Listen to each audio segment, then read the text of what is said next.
Hey everyone, welcome back to my YouTube channel. My name is Amanda Nova. I'm a clinical nutritionist, holistic health practitioner, and applied kinesiologist. And today we're going to talk about anxiety. So I'm going to talk a little bit about my journey with anxiety, and then I'm going to share my remedies of what I use to manage my anxiety day to day. And again, a lot of what I do as a practitioner, as an educator, is help you all to build your wellness toolkit. I help you to be able to cultivate tools and techniques for you to be able to manage day to day. Now, I always believe in finding the root cause and finding what could potentially be causing your symptoms. However, I also believe deeply in functioning day to day because a lot of us don't have a choice but to manage and get through. And that was certainly the case for me throughout my life, and dealing with things like chronic illness and chronic pain and anxiety and depression. I had to still show up and be in school and work full time and build this business and this practice on the side, and I was not able to really turn that off, right? So I had to find ways to manage, and that's really what I aim to do. So my experience with anxiety has been lifelong. I have been struggling with anxious feelings within my gut and my body since I was a kid, so for as long as I can remember. Those feelings only amplified when I got sick. And I think that this is really because with chronic illness, there is a loss of control. We lose the ability to rely on our bodies and our minds. We don't know how we're going to feel the next day. We don't know if we're going to have a good day or bad day. I've often said that what always used to throw me was that I felt like I couldn't take a sick day from work because I didn't know that I was going to feel better the next day. So it was never going to be just a day, right? Sometimes it was, but I never knew, right? So if I feel not good today and I put everything off till tomorrow, will I wake up tomorrow and be able to do those things? And that fear and that not knowing and that loss of control is really is something that amplifies, I think, anxious feelings and anxiety. And so for me, when I began this journey, I was diagnosed with fibromyalgia back in, 2 or 3 years ago now, or 4 years ago, actually, now that I'm thinking about it. I was diagnosed with fibromyalgia before learning that I was actually sick with Lyme disease and co-infections. And so originally with that fibromyalgia diagnosis, because so many of my symptoms were pain, anxiety, brain fog, the doctor immediately thought fibro. And often what they do for fibro is they put somebody on an antidepressant like Cymbalta, right? So it's an antidepressant, anti-anxiety medication. It is an SSRI, which is a serotonin uptake inhibitor. And so those usually are prescribed to people, Cymbalta specifically, actually, with things like fibromyalgia. And so when I started taking that, it was interesting as it balanced the chemicals in my brain. It did not help me with my Lyme disease symptoms or my fibromyalgia symptoms, but it did help me with my depression and my anxiety. And as someone who never ever took medication before, that was very challenging for me. I was like, I don't take medications, I am a naturalist, but it also led me to where I am now, which is where I sort of bridge between the clinical and the holistic, right? Because I was like, well, this is helping me survive. This is helping me show up to finish my graduate degree. This is helping me show up to work so that I can pay for my graduate degree and show up for everybody in my life. So I decided to come off of that medication a year or two later. And when I decided to come off that medication, I really did need to find other tools and coping mechanisms and supports because I completely lost it. That time, aside from the withdrawals of getting off of an SSRI, which were very challenging in and of themselves, anyone that's gone through that, I was then left to deal with my feelings and my emotions and all of it, and had to find ways to cope. And so for me, a lot of the more natural things turned into, acupressure and tapping and breath work affirmations, and support with herbs and nutrition. So those are the things that I really want to share with you today. And I do want to also just caveat that I am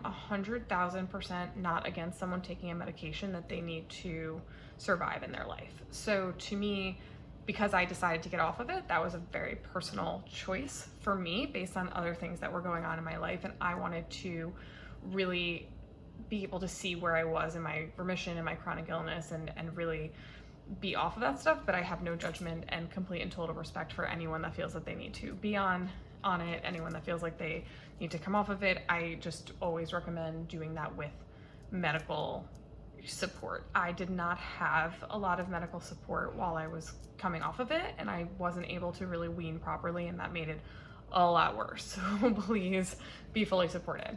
So let's talk the acupressure first, and then we'll go into the herbs. So for acupressure, when I'm having a panic attack or when I'm feeling like very overwhelmed, anxious, nervous, I have a couple of points that I really like. So one is this right between the eyebrows. I like to hold a finger or two there. This is on the governing meridian, governing 24.5. I like to hold this spot. Sometimes I'll also put a hand on my belly while I hold this spot. And that really just kind of like brings me into balance. Putting your finger in the belly button is called something called a hookup. I've demonstrated this before, but sometimes I just hold the finger, and that really helps me relax. Another one is CV17, also it's on the central, the conception vessel or the central meridian, and that is right in the middle of the chest. So like right in the middle of the sternum. And so I like to hold that spot right there. Sometimes I'll rub that spot. Sometimes I'll just do the whole side of my palm. And just like do it that way. Taking some deep breaths obviously is helpful.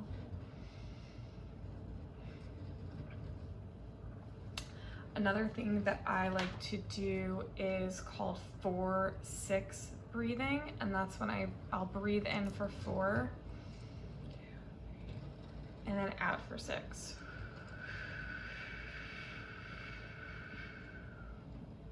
I'll repeat that about, oh gosh, however many times it takes to calm me down. But there's something about the counting with the breathing that I think helps to center, kind of like get you just focused on one thing that can kind of bring you out of a panic attack. So I really like to do that. And then in terms of tapping, I will sometimes tap that center spot. Sometimes I'll tap on the thymus. Other times I'll tap underneath the eye, and I will say an affirmation like, I am safe, I am safe. I'm okay, I'm protected, I am safe. Because there's also a feeling, right, of not being safe. That's what happens. So that's a tapping one that I do. I'll tap here, I'll tap here. Sometimes I'll tap on the sides of the eyebrows as well. In terms of supplements and herbs, I really like adaptogenic herbs to sort of manage my stress and anxiety day to day. So my favorite is schisandra berry. I love to make like a lemonade out of schisandra berry with about a tablespoon of schisandra berries dried, with some lemon and some honey, and sometimes I'll mix that with a tablespoon of hibiscus, and then brew that with about, I would say, 8 to 16 ounces of water, depending on how much you'd like, and then I serve that cold over ice. It's delicious. It's the best. So I love that. Or taking an adaptogenic supplement. Holy basil is another one that's really great for anxiety. Those are two of my favorites. I actually make and sell tinctures with schisandra, one with schisandra and hibiscus and one with holy basil. So those are coming out in September. They're relaunching. So they're not out just yet, but they will be out in September. In the meantime, you can get dry herb and do it that way. You can also find supplements that are either just the herb or blended herbs for stress and anxiety that can be really helpful.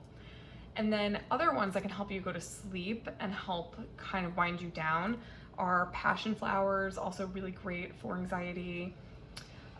Valerian and lemon balm. I really love that combination mixed together for nighttime.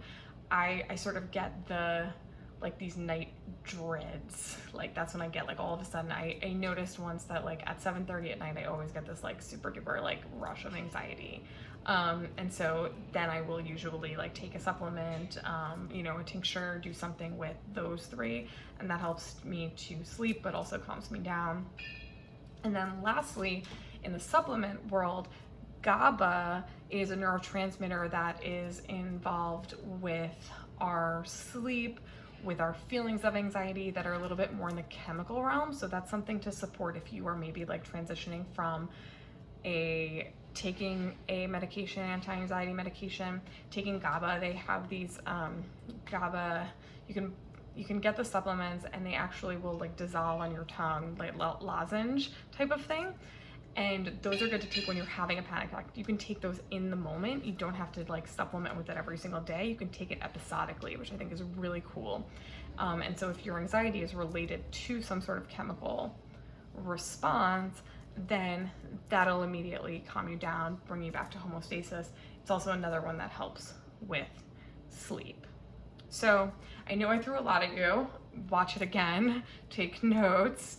I'll put some supplement recommendations in the caption here to just kind of see if there's anything you guys need, if I can find anything for you. I'll put that in there.